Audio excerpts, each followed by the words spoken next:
Assalamualaikum warahmatullahi wabarakatuh. Kembali lagi dengan saya Sakinah. Kali ini saya akan menjelaskan bab 10 yaitu mengenai implikasi etis dari teknologi informasi. Oke, selanjutnya kita akan membahas tentang moral, etika, dan hukum. Moral yaitu tradisi kepercayaan mengenai perilaku yang benar dan salah. Sedangkan etika itu merupakan kumpulan kepercayaan, standar atau teladan yang mengarahkan dan merasuk ke dalam diri seseorang atau masyarakat. Kemudian hukum yaitu peraturan perilaku formal yang ditetapkan oleh otoritas yang berwenang seperti pemerintah terhadap warga negaranya. Kemudian ada Undang-Undang Komputer di Amerika Serikat, itu ada membahas tentang hak dan batasan akses data, privasi, dan kejahatan komputer. Di hak dan batasan akses data itu diatur dalam Undang-Undang Pembebasan Informasi pada tahun 1996 yang isinya itu memberi warga negara dan organisasi Amerika Serikat hak atas akses data yang dipegang oleh pemerintah federal dengan beberapa pengecualian.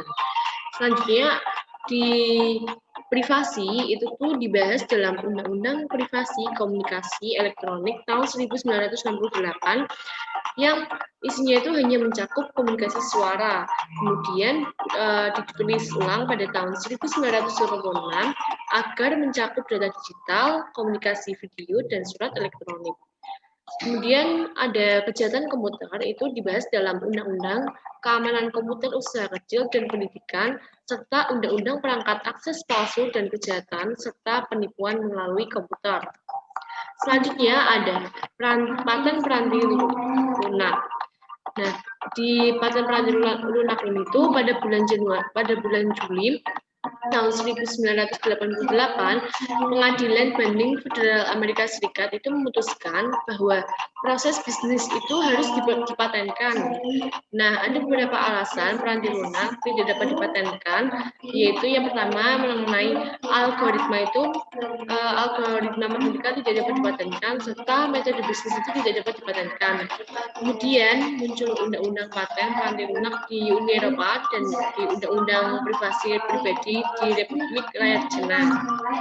Selanjutnya yaitu kebutuhan akan budaya etika. Keterkaitan antara CEO dengan perusahaannya itu merupakan dasar untuk budaya etika. Jika perusahaan dituntut untuk berlaku etis, maka manajemen tingkat tinggi itu harus bersikap etis dalam segala sesuatu yang dilakukan dan dikatakannya. Nah, manajemen tingkat atas itu harus memimpin melalui contoh. Nah, jadi perilaku ini tuh disebut dengan budaya etika. Kemudian tugas dari manajemen tingkat atas itu adalah untuk meyakinkan bahwa konsep etikanya itu merasuk ke seluruh organisasi dan turun ke jajaran bawah sehingga menyentuh setiap karyawan. Nah, para eksekutif dapat mencapai implementasi ini itu melalui 3 tingkat. Yang pertama ada kredo perusahaan, program etika, dan kode perusahaan yang telah disesuaikan. Selanjutnya ada alasan dibalik etika komputer, itu mengapa kok etika komputer itu dianggap penting, karena yang pertama karena tentukan secara logis, yaitu maksudnya sebagai kemampuan untuk memprogram komputer untuk melakukan hampir apa saja yang kita ingin lakukan. Kemudian ada faktor transportasi, itu maksudnya komputer bisa merubah cara kita dalam mengerjakan sesuatu secara drastis. Selanjutnya ada faktor ketidaktampaan, yaitu masyarakat itu memandang komputer sebagai kotak hitam. Selanjutnya ada hak sosial dan komputer, ada 4, yaitu hak privasi, hak untuk mendapatkan keakuratan, dan hak kepemilikan, serta hak mendapatkan akses. Selanjutnya ada audit informasi. Di audit informasi itu membahas tentang hak sosial yang meliputi hak sosial dan komputer itu ada 4, yaitu hak privasi, hak untuk mendapatkan keakuratan, hak kepemilikan, dan hak mendapatkan akses. Selanjutnya ada jenis aktivitas audit, ada 3, yaitu finansial, operasional, dan keberlanjutan. Di audit finansial itu memverifikasi catatan-catatan perusahaan dan merupakan jenis aktivitas yang dilaksanakan oleh auditor eksternal. Kemudian di operasional itu tidak dilaksanakan untuk memverifikasi catatan, melainkan untuk memvalidasi efektivitas prosedur.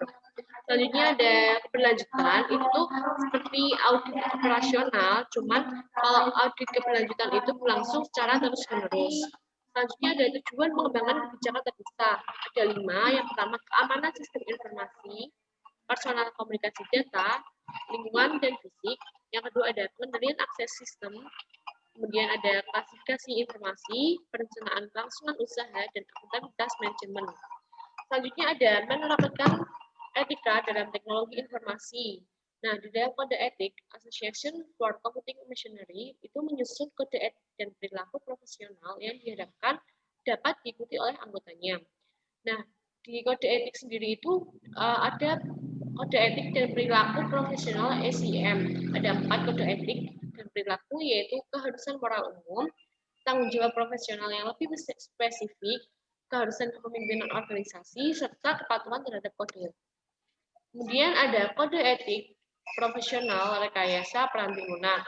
Nah, di kode etik dan praktik profesional ini tuh ada 8 hal penting yang terdiri atas ekspektasi, yaitu yang pertama masyarakat, klien dan atasan, produk, penilaian, manajemen, profesi, kolega, dan diri sendiri.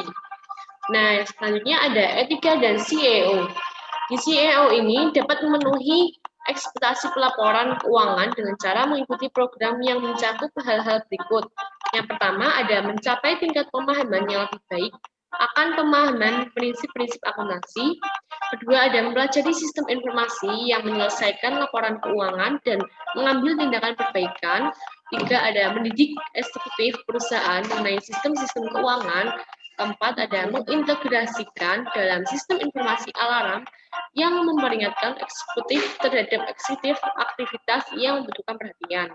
Dan yang terakhir ada aktif berpartisipasi dalam memberikan informasi keuangan, mengendalikan dengan ketat keuangan yang diriskan untuk sumber daya informasi.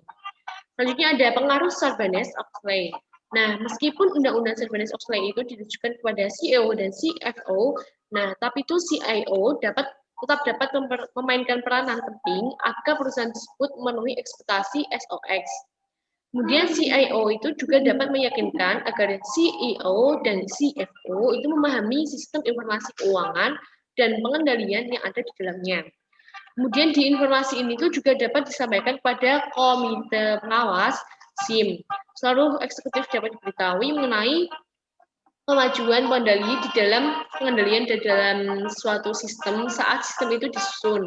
Jadi auditor internal itu juga dapat memainkan peran aktif dalam perancangan sistem.